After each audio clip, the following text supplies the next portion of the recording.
Hermanto dan Susan merupakan pasangan suami istri. Mereka sudah hampir 11 tahun membina rumah tangga. Hermanto dan Susan tinggal di perumahan elit yang berada di Jakarta Selatan. Susan merupakan wanita berkeluarga negaraan Taiwan, namun sudah lama menetap di Indonesia. Untuk memenuhi kebutuhan hidup, mereka menjalankan usaha dengan menjadi pengusaha garmen. Usaha yang mereka jalankan berkembang dengan sangat pesat, sehingga tak dapat dipungkiri mereka dapat menghasilkan pundi-pundi uang yang sangat banyak.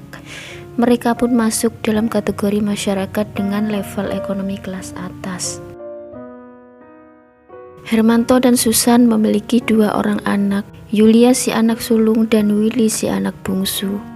Yulia merupakan anak Susan dari pernikahan sebelumnya. Namun kenyataan tersebut tak pernah mengurangi rasa sayang Hermanto sebagai ayah sambung terhadap Yulia. Hermanto menyayangi Yulia seperti anak kandungnya sendiri. Di rumah mereka mempekerjakan 3 orang asisten rumah tangga, 2 orang perempuan yang bernama Eti dan Tati yang diserahi tugas mengurus rumah tangga, dan 1 orang laki-laki yang bernama Paiman. Paiman mendapat tugas untuk menjaga kebun yang ada di samping dan depan rumah. Sebenarnya Hermanto dan Susan memiliki 2 rumah mewah yang berada di satu komplek perumahan yang sama. Mereka sekeluarga menempati rumah yang berada di Jalan Tanjung Mas Raya, sebut saja rumah A. Sedangkan rumah yang satunya lagi berada di Jalan Merpati Mas. Rumah tersebut sedianya dikontrakkan bila ada yang berminat, sebut saja rumah B.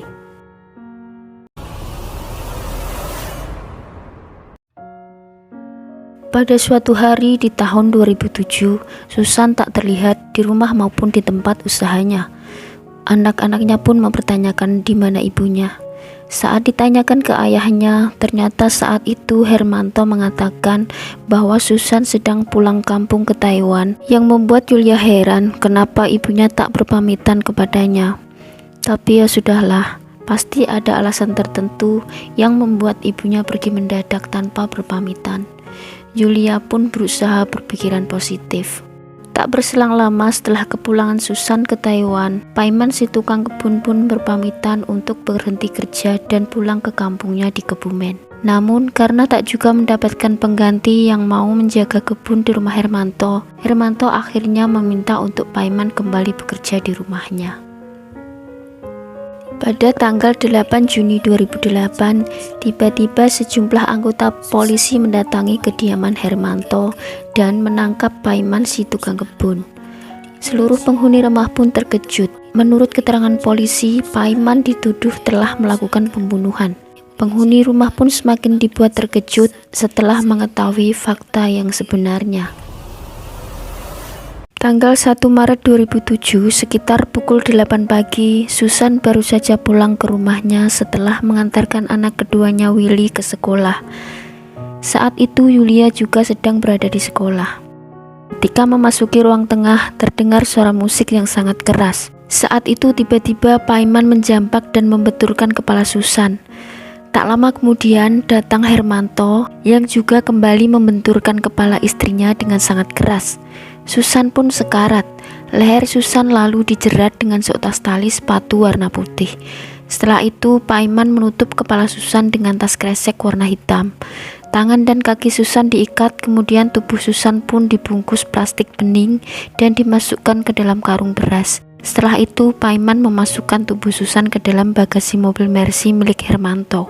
Kejadian tersebut rupanya tidak diketahui oleh Tati dan Eti, 2 ART mereka, karena saat itu mereka sibuk dengan pekerjaannya di dapur. Terlebih suara musik yang begitu keras sehingga mengaburkan kecurigaan mereka. Bersama Paiman, Hermanto lalu mengemudikan Mercy ke rumah B, di mana saat itu rumah sedang dalam keadaan kosong karena belum ada yang mau mengontrak setelah beberapa waktu. Setelah sampai di rumah B, Paiman meletakkan bungkusan karung beras tersebut di dalam kamar depan rumah. Kemudian Paiman memanggil 3 orang penggali tanah dengan upah borongan 300.000. Ketiga penggali pun membuat lubang yang sedianya akan dipakai untuk menguburkan tubuh Susan. Namun kepada ketiga penggali tersebut, Paiman mengatakan lubang itu dibuat untuk resapan air. Setelah ketiga penggali menyelesaikan pekerjaannya dan pamit, Paiman lantas segera menguburkan tubuh Susan sekitar jam 11 malam. Ternyata Susan tak pernah pulang ke Taiwan seperti yang dikatakan Hermanto, melainkan dia ada di depan rumah mereka sendiri, terkubur di dalam tanah. 3 hari setelah kejadian, lalu Hermanto menjual mobil Mercy-nya. Agar seluruh relasi Susan terputus, Hermanto pun mengubah nomor telepon yang ada di rumah A. Sementara Paiman pulang ke kampungnya di Kebumen karena merasa tak tenang. Beberapa bulan berlalu, tak seorang pun menaruh curiga yang berlebihan. Tiap kali ada yang menanyakan keberadaan Susan, Hermanto dengan nada meyakinkan mengatakan bahwa Susan pulang ke Taiwan untuk mengurus orang tuanya yang sedang sakit. Sementara itu, Paiman yang sudah kembali bekerja di rumah Hermanto merasakan kembali perasaan yang tak tenang.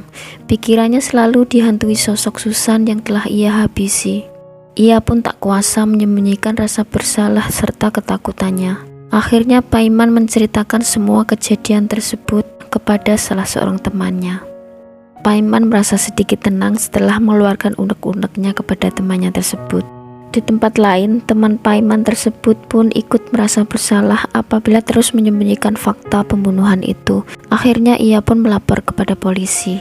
Dari laporan teman Paiman tersebut, polisi pun akhirnya segera mengamankan Paiman yang saat itu sedang bekerja di rumah Hermanto.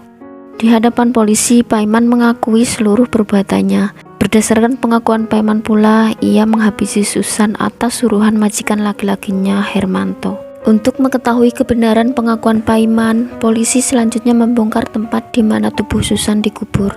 Dan benar saja di halaman rumah B, tubuh Susan ditemukan terkubur dalam keadaan tertelungkup dengan kaki dan tangan terikat serta luka jeratan di leher. Paiman juga mengatakan bahwa ia bersedia menuruti perintah Hermanto untuk menghabisi istrinya lantaran Paiman memiliki hutang sejumlah 7 juta rupiah kepada Hermanto, sehingga Paiman merasa berhutang jasa terhadap majikannya tersebut. Berdasarkan pengakuan Paiman tersebut, selanjutnya polisi mengamankan Hermanto. Awalnya Hermanto tak mau mengakui keterlibatannya atas kematian istrinya. Namun setelah polisi menunjukkan sejumlah bukti, akhirnya Hermanto pun tak dapat berkelit lagi. Hermanto mengaku merencanakan pembunuhan terhadap Susan karena merasa sakit hati dengan sikap Susan yang dirasa telah memperbudaknya. Karena kenyataannya harta kekayaan yang mereka miliki sesungguhnya adalah hasil kerja keras dari Susan sebelum menikah dengan Hermanto. Semua aset termasuk 2 rumah mewah, mobil, serta harta kekayaan yang lain semuanya atas nama Susan. Sehingga karena hal itulah Hermanto merasa diperlakukan semena-mena oleh Susan. Namun benarkah modus sakit hati yang melatar belakangi perbuatan keji tersebut? Ataukah ada modus lain? Hanya Hermanto lah yang tahu. Sebab diketahui ternyata Hermanto memiliki istri lain yang sudah Hermanto nikahi secara siri.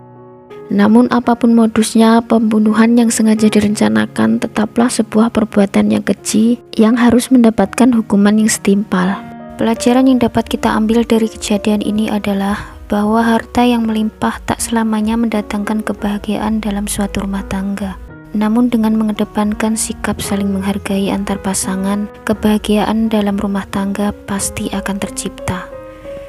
Cukup sekian video kali ini, sampai jumpa di video selanjutnya. Bye.